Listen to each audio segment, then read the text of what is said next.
Escoamentos compressíveis, lista 1, exercício 17, é bem parecido com o exercício 16, só que tem uma pequena diferença.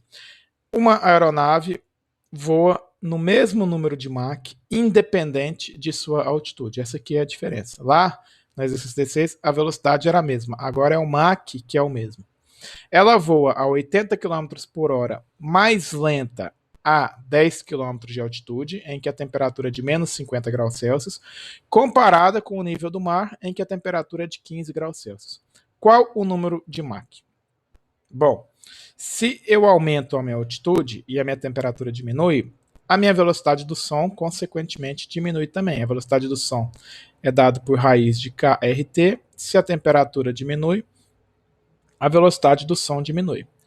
Então, para eu manter o mesmo Mach, e o Mach é dado pela razão entre a velocidade e a velocidade do som, para eu manter o mesmo Mach, se a minha velocidade do som diminuiu, a minha velocidade também vai ter que diminuir. E é o que ele está falando aqui. Ela voa 80 km por hora mais lento nessa maior altitude. Então, ele está falando que a minha Mach no nível do mar, que eu vou chamar de Mach 1, é igual o Mach nessa altitude mais elevada, que eu vou chamar de Mach 2. Bom, para o nível do mar, ele me deu a temperatura T1 de 15 graus Celsius. Eu vou chamar de temperatura T1, que em kelvins dá 288,16 kelvins.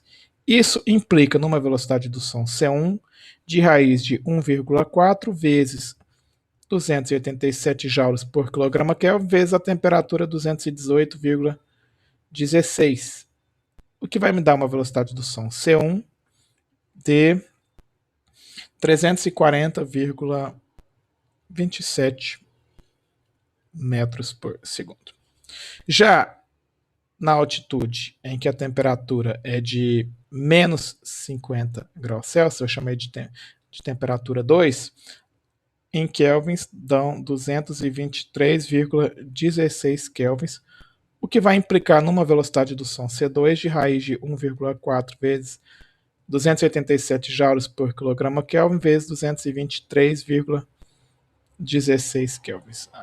Isso aqui vai me dar uma velocidade do som C2 de 299,44 metros por segundo. Ele me falou o quê? Que a minha velocidade na posição 2 é a minha velocidade na posição 1 menos 80 km por hora. Só que eu não posso usar aqui em km por hora. Eu vou converter isso para metros por segundo. Então, a minha velocidade 2 vai ser a minha velocidade 1 menos 22,22 metros por segundo. Divide aqui por 3,6. Eu tenho, então, a minha velocidade 2 é em função da velocidade 1. A minha velocidade 2 é menor do que a velocidade 1. Por quê? Porque a minha velocidade do som C2 é menor do que a velocidade do som C1 e eu quero manter Mach igual. Logo, eu tenho que Mach 1 é igual a Mach 2, portanto, velocidade 1 sobre velocidade do som C1 é igual a velocidade 2 sobre a velocidade do som C2.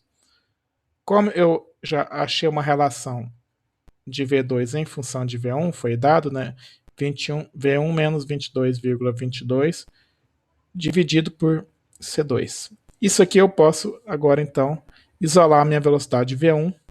Vai ficar C2 vezes V1 é igual C1 vezes V1 menos 22,22 vezes C1.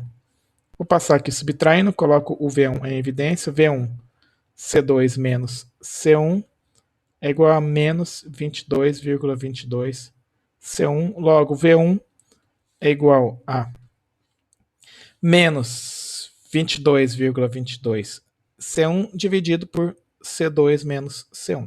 Agora é só substituir valores e acho o V1 e, consequentemente, o V2. Então, eu tenho o V1 menos 22,22 C1.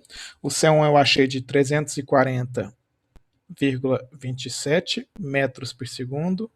Dividido por C2 menos C1, isso aqui vai ficar metros por segundo vezes metros por segundo, dividido por metros por segundo. Né? No final das contas vai dar metros por segundo também, que é a unidade da velocidade. C2 menos C1, o C2 é menor, é 299,44 menos 340,27. Então aqui esse sinal negativo vai cortar com esse sinal negativo, vai ficar uma velocidade positiva. É o esperado, né? Uma velocidade positiva V1.